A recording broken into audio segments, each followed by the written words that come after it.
Hello everyone, कैसे हैं आप लोग। Good evening. एक बार फिर से वेलकम है आपका टीच मी क्लाउड के यूट्यूब चैनल पे। I am Manjeet Rawat, your online instructor.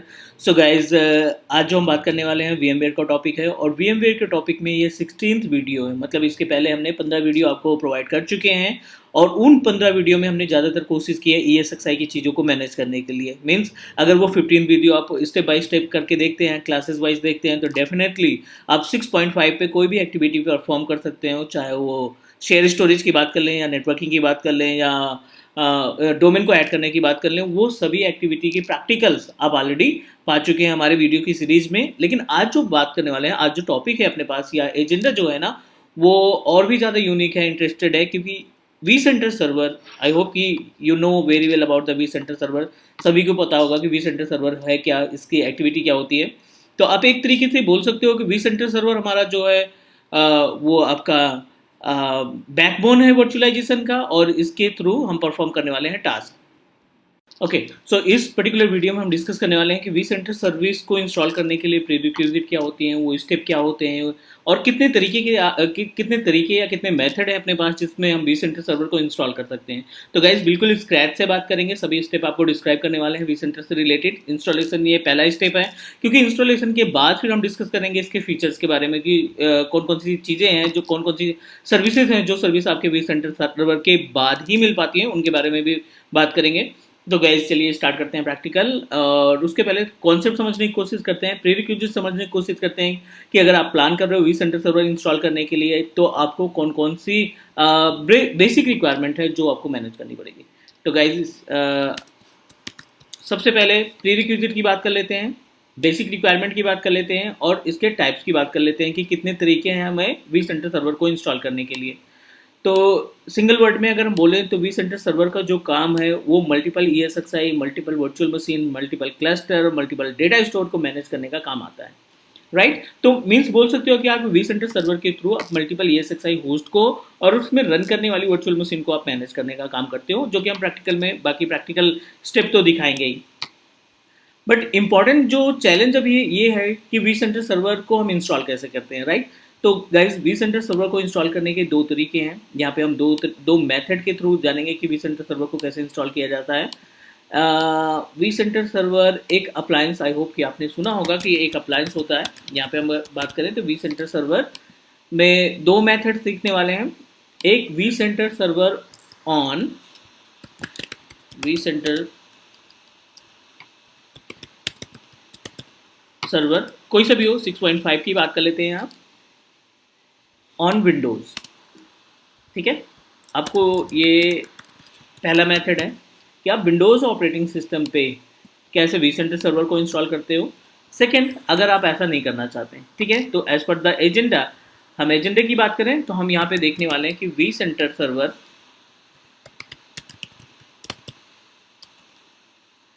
Appliance. ठीक है?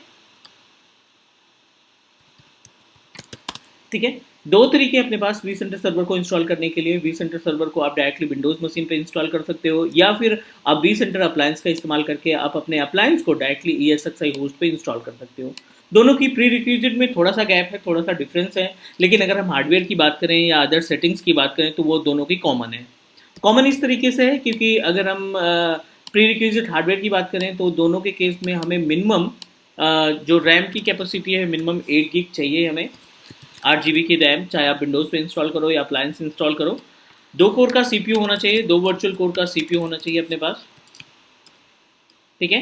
तीसरी, अगर हम हार्ड डिस्क की बात करें तो मिनिमम 80 GB हार्ड डिस्क की स्पेस होना चाहिए। और चौथा जो है, अपने इन्वायरमेंट में डोमेन मशीन होनी चाहिए। ये बेसिक रिक्वायरमेंट है, क्योंकि डोमेन नहीं रहेगा तो नेम रिजॉल्व नहीं हो पाएगा, और आपका वी सेंटर सर्वर इंस्टॉल नहीं कर पाएगा, उसका FTDN नहीं बन पाएगा, और आप वी सेंटर सर्वर को इंस्टॉल नहीं कर पाएंगे। तो ये प्री रिक्विजिट है, ये बेसिक सी रिक्वायरमेंट है जो आपको फुलफिल करनी पड़ेगी वी सेंटर सर्वर को इंस्टॉल करने के लिए। बट क्वेश्चन यहाँ पे ये आता है कि जो we centre server on Windows है या वी सेंटर जो अप्लायंस है, इसमें दोनों में गैप क्या है। तो वी सेंटर सर्वर की बात करें तो जैसे अपने पास ये इन्वायरमेंट है, और इस इन्वायरमेंट में आपने एक डोमेन बना रखा है, लाइक हमने एक डोमेन बना रखा है विद नेम ऑफ India.com। ठीक है? तो जाहिर सी बात है, India.com जो आप क्रिएट करेंगे वो किसी सर्वर ऑपरेटिंग सिस्टम पे होगा। तो ये अपने पास सर्वर ऑपरेटिंग सिस्टम है 2012 का, जिस पे आपने AD इंस्टॉल कर रखा है। अगर आप ये पहला स्टेप फॉलो करना चाहते हैं, पहला ऑप्शन इस्तेमाल करना चाहते हैं इंस्टॉलेशन के लिए, तो आपको अपने इन्वायरमेंट में एक मशीन और लगानी पड़ेगी सर्वर 2012 की। ठीक है, सर्वर 2012 की एक दूसरी सेपरेट मशीन लगानी पड़ेगी, और उस सिस्टम को, उस मशीन को, उस कंप्यूटर को आपको मेंबर बनाना पड़ेगा किसका, अपने डोमेन का, मतलब india.com का। और जो ये विंडोज़ है, इसका आईएसओ इमेज आप VMware की साइट से डाउनलोड करेंगे, वो भी हम आपको शो कर देंगे। इसको आप VMware की साइट से डाउनलोड करोगे, 3 पॉइंट समथिंग GB के आसपास की आईएसओ इमेज होगी, उस आईएसओ इमेज को आप इस मशीन पे इंस्टॉल करोगे। ये बात हो गई on Windows, vCenter server installation on Windows. अब अप्लायंस की बात करें तो अप्लायंस में बेनिफिट क्या है, अप्लायंस के केस में आपको ये मशीन लगाने की जरूरत नहीं पड़ेगी, मीन्स एक एडिशनल सर्वर लगाने की जरूरत नहीं पड़ेगी, आपको सिर्फ इसका अप्लायंस डाउनलोड करना है VMware की साइट से, और उस अप्लायंस को, उस आईएसओ इमेज को आप अपने किसी भी मशीन पे, विंडोज़ की मशीन पे डबल क्लिक करके ओपन कर लेंगे, और उसमें एक सेटअप रहता है, उस सेटअप को आप रन कर देंगे डायरेक्टली। आपकी जो मशीन है, डायरेक्टली जो आपका vCenter अप्लायंस है, vCenter अप्लायंस का सॉफ्टवेयर है, वो आपके किसी ना किसी ESXi पे जो आप सिलेक्शन करेंगे, किसी भी ESXi होस्ट के ऊपर डायरेक्टली इंस्टॉल कर सकते हैं। तो गैप बिल्कुल क्लियर है, दोनों के बीच में डिफरेंस बिल्कुल क्लियर है। vCenter सर्वर 6.5 ऑन विंडोज, मतलब आपको एक मशीन लगानी पड़ेगी सर्वर का, वो पुराना मेथड है बट अभी भी लोग इस्तेमाल करते हैं। अगर हम बात करें अप्लायंस की, तो अप्लायंस के केस में जो ESXi आपने पास है इन्वायरमेंट में, 3 से 4 ESXi हैं, उनमें से किसी एक ESXi होस्ट के ऊपर आप अपने अप्लायंस को एग्जीक्यूट करोगे, होस्ट कराने का काम करोगे या इंस्टॉल कराने का काम करोगे। दोनों के केस में हार्डवेयर रिक्वायरमेंट बिल्कुल क्लियर है, 8 GB रैम मिनिमम होनी चाहिए आपके कंप्यूटर सिस्टम में, चाहे आप अप्लायंस इंस्टॉल करो या सर्वर 2012 इंस्टॉल करो। दोनों के केस में जहाँ पे आप इंस्टॉल कर रहे हैं, ESXi पे इंस्टॉल कर रहे हैं, तब भी ESXi की जो मिनिमम रैम है 10 GB के आसपास होनी चाहिए, क्योंकि 8 GB जो है आपका vCenter सर्वर कंज्यूम करेगा, बाकी जो स्पेस बचेगा उसको प्लेटफॉर्म कंज्यूम करेगा, यानी ESXi कंज्यूम करेगा।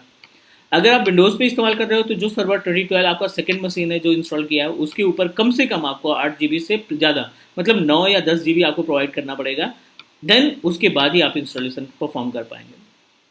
थोड़ा सा टफ है इसका इंस्टॉलेशन, बट अगर आप स्टेप बाय स्टेप फॉलो करोगे तो डेफिनेटली ये चीज़ें बहुत ही आसान लगेगी, इंपॉर्टेंट तो है ये। तो बाकी जो फीचर्स हैं, clone, template, HA, DRS, what जो भी अपने पास ऑप्शंस हैं, उनका डिस्कशन करेंगे हम प्रैक्टिकल के बाद, मीन्स इंस्टॉलेशन के बाद, डायरेक्टली vCenter के इन्वेंट्री की हेल्प से। लेकिन अभी जो हमारा प्लान है वो हम इंस्टॉल करने वाले हैं vCenter सर्वर अप्लायंस में, ना कि another on Windows operating system, क्योंकि एक मशीन एक्स्ट्रा बनानी पड़ेगी, फिर उसका जो कंजप्शन है वो अलग जाएगा। तो मैंने क्या सेटअप बना रखा है कि मैंने एक ESXi होस्ट क्रिएट कर रखा है, उस ESXi होस्ट को मैंने 12 GB की रैम, ठीक है ना, 12 GB रैम इसमें प्रोवाइड कर रखी है, और 2 कोर का CPU है इसमें, और हार्ड डिस्क हमने लगा रखी है। तो हम क्या करने वाले हैं, अप्लायंस को एग्जीक्यूट करने वाले हैं। और सबसे इंपॉर्टेंट बात, ये अपने पास जो सिस्टम है ना, ये डायरेक्टली india.com या जो भी डोमेन अपने पास है training.com से वो अटैच है। तो मैं आपको डायरेक्टली पोर्टल दिखा देता हूँ एक बार, अपने ESXi को एक्सेस करके, जहाँ पे हमने प्लान किया है अपने vCenter सर्वर को इंस्टॉल करने का। 192.168.118 ये अपने पास ESXi है, जहाँ पे हम प्लान कर रहे हैं अपने vCenter सर्वर को इंस्टॉल करने का। रूट से लॉगिन कर लेते हैं। यहाँ पे पासवर्ड जो आपने इंस्टॉलेशन के टाइम पे यूज़ किया हो उसको आप इस्तेमाल कर लोगे। साथ ही साथ हम यहाँ पे अपने डोमेन मशीन को भी एक्सेस कर लेते हैं, जो भी एक्टिव डायरेक्टरी जहाँ पे इंस्टॉल है उसको भी एक्सेस कर लेते हैं। ये अपने पास ESXi होस्ट है। रैम की बात करें तो यहाँ पे जो टोटल रैम है अपने पास 11 पॉइंट समथिंग GB है, ठीक है, इनफ है, इसमें काम चल जाएगा अपना। और मीनवाइल हम अपने डोमेन को भी एक्सेस कर लेते हैं, क्योंकि डोमेन मेन रोल प्ले करेगा। विदाउट डोमेन तो पॉसिबल नहीं है कि आप vCenter सर्वर इंस्टॉल कर पाओ, चाहे वो अप्लायंस हो चाहे विंडोज़ हो, दोनों के केस में।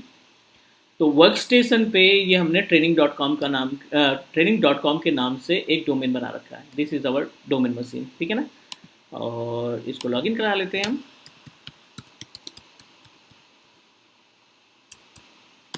तो लगभग चीज़ें बिल्कुल क्लियर हैं। एक सर्वर, एक ESXi, क्योंकि हम अप्लायंस इंस्टॉल करना चाहते हैं तो दूसरा सर्वर लगाने की ज़रूरत नहीं है, क्योंकि ऑन विंडोज़ के केस में सर्वर लगाने की ज़रूरत पड़ती है।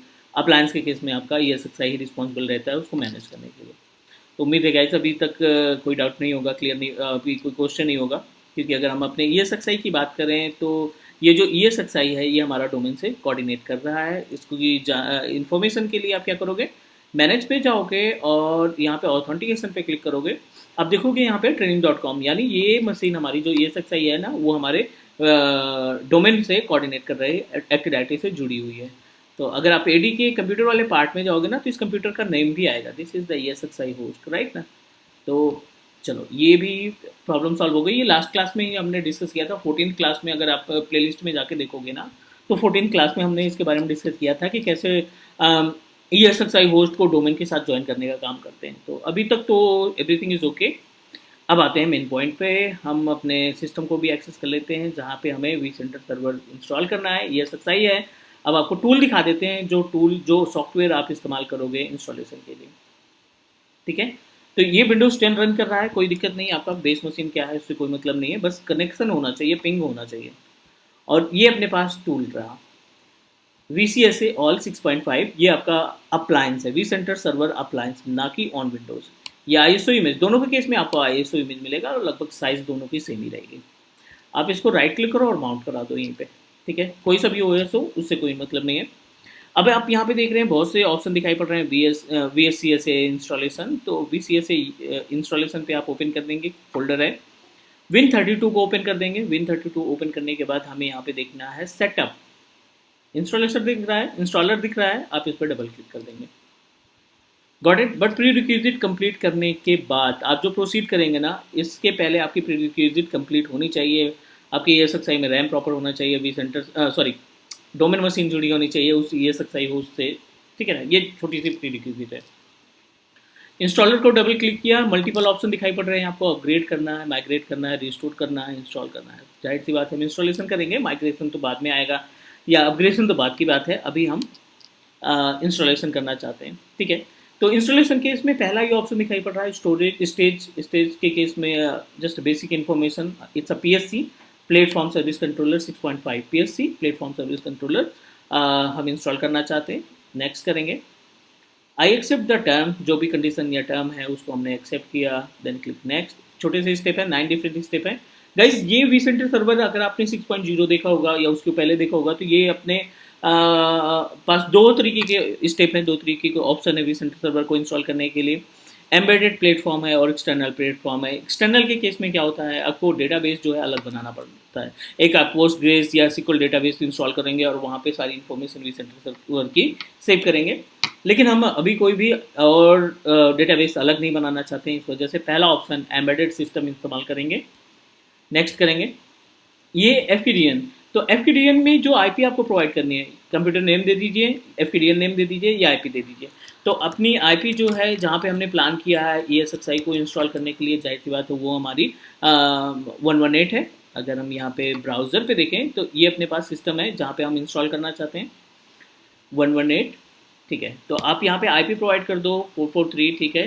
रूट, यहाँ पे यूज़र नेम में बाय डिफ़ॉल्ट रूट ही रहेगा, और पासवर्ड जो आपने ESXi को इंस्टॉल करते समय यूज़ किया हो। नेक्स्ट, ओके, यस, ठीक है। ये पहला स्टेप हुआ। पहले स्टेप में आपने क्या किया, असाइन किया कि हाँ इस ESXi होस्ट को हम अपने vCenter सर्वर को इस ESXi होस्ट पे इंस्टॉल करना चाहते हैं। ये डिफ़ॉल्ट नेम है, आप चाहो तो यही इस्तेमाल कर लो, vCenter सर्वर या अप्लायंस, कोई दिक्कत नहीं। यहाँ पे password must be a complex, तो आप एक यूनिक सा कॉम्प्लेक्स पासवर्ड जो है इसमें कॉन्फ़िगर कर लेंगे, ठीक है ना, जो केस सेंसिटिव हो। Case sensitive in the sense कि कॉम्प्लेक्स पासवर्ड के केस में आपका upper layer, lower layer and जो न्यूमेरिक, अल्फा न्यूमेरिक, जो भी स्पेशल कैरेक्टर है, सब मिक्स करके आप पासवर्ड दोगे। ये बहुत इंपॉर्टेंट ऑप्शन है, आप इसका स्क्रीनशॉट भी रख सकते हो, ठीक है। तो इंपॉर्टेंट इसलिए है क्योंकि आपके पास ये टाइप्स ऑफ vCenter सर्वर बताता है, टिनी है, स्मॉल है, मीडियम है, लार्ज है, एक्स लार्ज है। इनकी इन्फॉर्मेशन भी आपको दे रखी है। टिनी के केस में 2 कोर का CPU, 10 GB के रैम, 250 GB का हार्ड डिस्क है, तो बहुत अच्छी बात है। 10 होस्ट आप मैनेज कर सकते हो, 100 VM आप मैनेज कर सकते हो अगर आप इस कॉन्फ़िगरेशन पे vCenter बना रहे हो तो। स्मॉल के केस में 16 GB रैम लगेगी, 290 स्टोरेज पड़ेगा, और 100 VM, 100 host, not VM, 100 host लगा सकते हो, 1000 machine, 400 host 4000 machine, 1000 host 10,000 machine, 2000 host 35,000 virtual machine. तो ये डिपेंड करता है आपके वी सेंटर सर्वर की कैपेसिटी पे। तो जाहिर सी बात है हम अभी 10 GB के हार्ड डिस्क पे 10 GB की रैम पे वी सेंटर इंस्टॉल करने वाले हैं। तो ठीक है, पहले ये ऑप्शन टिनी पे चलते हैं, डिफ़ॉल्ट कर लेते हैं। यहाँ पे ये अपने पास हार्ड डिस्क की डिटेल है, जो आपने ESXi होस्ट लगा रखा है, उस ESXi के अंदर जो हार्ड डिस्क है ना, उसकी इन्फॉर्मेशन की बात कर रहे हैं। ठीक है, तो उसी पे हम प्रोसीड कर लेते हैं। इनसफिशिएंट स्पेस यानी 250। तो हम क्या करते हैं, फटाफट इसमें एक स्टोरेज हम और ऐड कर लेंगे अपने ESXi में। अगर हम ऐसी प्रॉब्लम आ रही है इनसफिशिएंट स्पेस की है, जाहिर सी बात है, तो हमें क्या करना है, अपने ESXi में जा करके जो होस्ट है जहाँ पे हमने इंस्टॉल किया, उसमें फटाफट एक 250 GB की या 300 GB की हार्ड डिस्क जोड़ दो, क्योंकि सेटअप हमें वर्चुअलाइजेशन पे बनाना है। तो आप जहाँ पे आपने इंस्टॉल कर रखा है, वर्क स्टेशन पे जाओ और एक हार्ड डिस्क यहाँ पे आप अटैच कर दो। 300 की ऐड कर देते हैं यहाँ पे, single file. Okay okay and okay, sorry, done, successfully हमने ऐड कर लिया। बट उस स्टोरेज को आपको हाईलाइट करना पड़ेगा। तो हाईलाइट करने के लिए सिंपल सा आप स्टोरेज वाले पार्ट पे जाओगे, क्योंकि सिंगल स्टोरेज दिखाई पड़ रहा है यहाँ पे। ऐड पे जाएंगे, VMFS नेक्स्ट। तो थोड़ा सा इंतजार करना पड़ेगा, मे बी रीस्टार्ट भी करना पड़ सकता है, वैसे ज़रूरत तो नहीं पड़ती रीस्टार्ट करने की, बट क्योंकि यहाँ पे हाईलाइट नहीं हो रही ना हार्ड डिस्क, तो हमें रीस्टार्ट करना ही पड़ेगा। There are no device found, no problem. तो what we need to do, we just need to restart vCenter server को रीस्टार्ट कर देते हैं। नॉट vCenter सर्वर, ESXi जहाँ पे हमने प्लान किया इंस्टॉल करने के लिए, उसको हम रीस्टार्ट कर देते हैं, ताकि हमारी जो 300 GB हार्ड डिस्क हमने अटैच किया रिसेंटली, वो हाईलाइट होना स्टार्ट कर दें।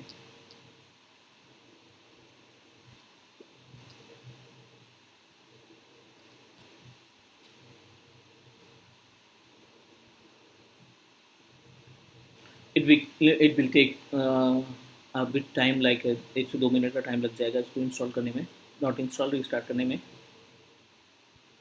तो गाइज उम्मीद है अभी यहाँ तक समझ में आ गया, थोड़ा सा प्रैक्टिकल बड़ा है, ड्यूरेशन ज़्यादा हो जाएगी वीडियो की, but you should know about installation, क्योंकि कभी कभी क्या होता है, नया सेटअप इंस्टॉल करने के लिए हमारी रिस्पॉन्सिबिलिटी रहती है कि हम उसको स्क्रैच से स्टार्ट करें, और छोटी सी भी गलती थोड़ा सा दिक्कत कर सकती है। मीन्स इंस्टॉलेशन तो एटलीस्ट हमें आना चाहिए। इंस्टॉलेशन के बाद फिर आप टास्क परफॉर्म करिए, क्लोनिंग वगैरह का, टेम्पलेट वगैरह का, वो सेपरेट थिंक है। लेकिन अभी के लिए हमारे पास जो चैलेंज है वो है इंस्टॉलेशन का चैलेंज। तो एटलीस्ट इंस्टॉलेशन आपको स्टेप बाय स्टेप आना ही चाहिए।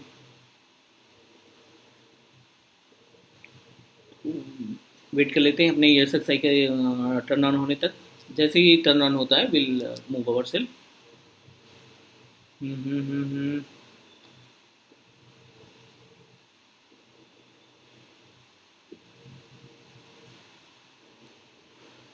ओके, ठीक है, ऑलमोस्ट स्टार्ट हो चुकी है। Got it, same IP address है। अब आप एक बार इसको कैंसिल कर लेते हैं और डेटा स्टोर में न्यू पे क्लिक करते हैं, VMFS पे जाते हैं, और ओ ओ ओ ओ ठीक है, नो प्रॉब्लम, इसको हम फिर से एक्सेस कर लेते हैं ताकि पेज भी रिफ्रेश हो जाए।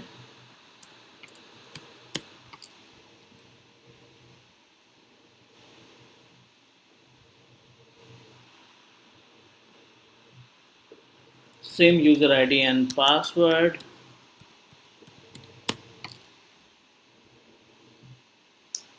Okay, go to the storage part, और यहाँ पे स्टोरेज पे ऑप्शन है VMFS का, 300 GB आ गई। इसको लोकल स्टोरेज ही मानेंगे, क्योंकि लोकल स्टोरेज ही है, तो शेयर स्टोरेज तो है नहीं अपने पास।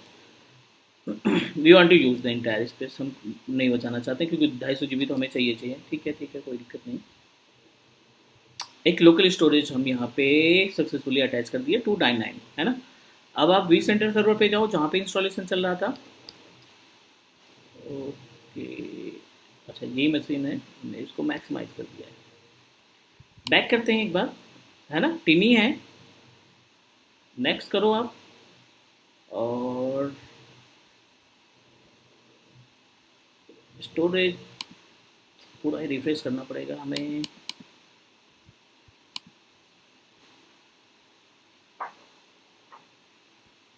ओके, नया हार्ड डिस्क अपने पास अटैच हो गया है।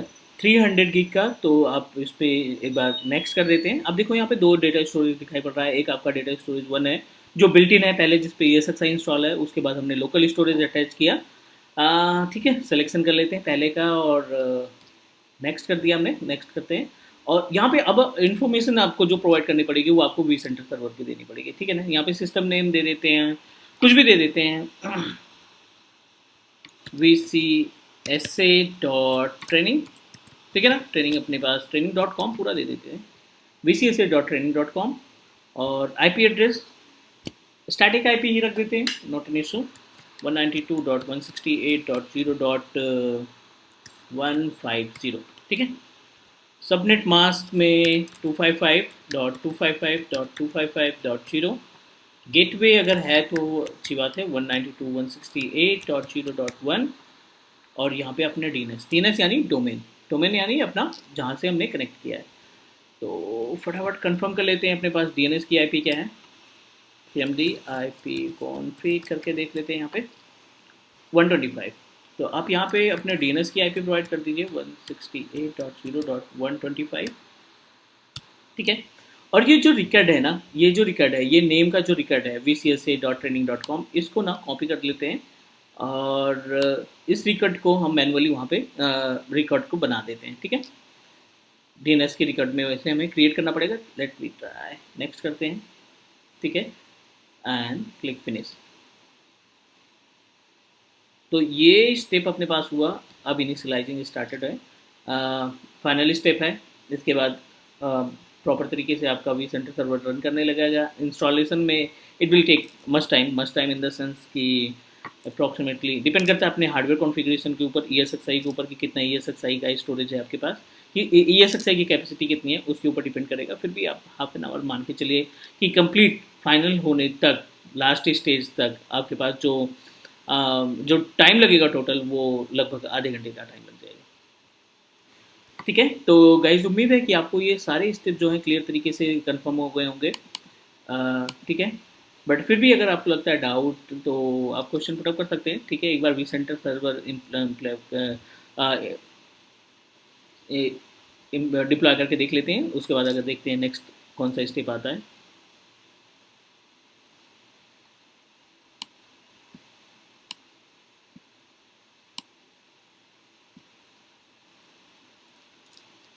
तो गाइज vCenter सर्वर के बाद हम लोग जो डिस्कस करेंगे इसके फीचर्स के बारे में डिस्कस करेंगे। जैसे आपने भी सुना होगा HA क्या होता है, DRS क्या होता है, या फिर जो भी है ये सर्विसेज इंपॉर्टेंट है थोड़ा, तो उनके बारे में भी हम डिस्कस करेंगे।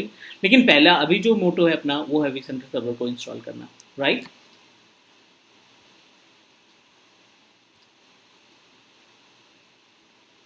ओके, इंस्टॉलेशन के बाद आप जो ESXi होस्ट जिस पे आपने सिलेक्शन किया था इंस्टॉलेशन के लिए, vCenter अप्लायंस के लिए, आप उस अगर ESXi को ओपन करोगे और VM पे क्लिक करोगे तो आप देखो यहाँ पे vCenter सर्वर अप्लायंस जो VM आपने क्रिएट किया था, जो नाम आपने डिसाइड किया था, वो हाईलाइट हो जाएगा। और इस पर्टिकुलर IP एड्रेस से, जो भी IP एड्रेस आपने कॉन्फ़िगर किया इसमें vCenter अप्लायंस में, या जो इसका नेम है, FQDN नेम है, फुली क्वालिफाइड डोमेन नेम है, इसके थ्रू आप vCenter सर्वर को वेब क्लाइंट के जरिए एक्सेस करने का काम करेंगे। तो गाइज ये प्रॉपर एजेंडा था, ये प्रॉपर स्टेप थे vCenter सर्वर को इंस्टॉल करने के लिए। आई होप कि आपको सभी स्टेप क्लियर तरीके से समझ में आ गए होंगे। If you have a doubt, if you have a question, तो आप कमेंट ड्रॉप करना, will definitely try to reach your comment और आपके क्वेश्चन का रिप्लाई भी करेंगे। So take care and bye bye, will meet soon with another video vCenter series की अगली वीडियो पे। Take care and bye bye.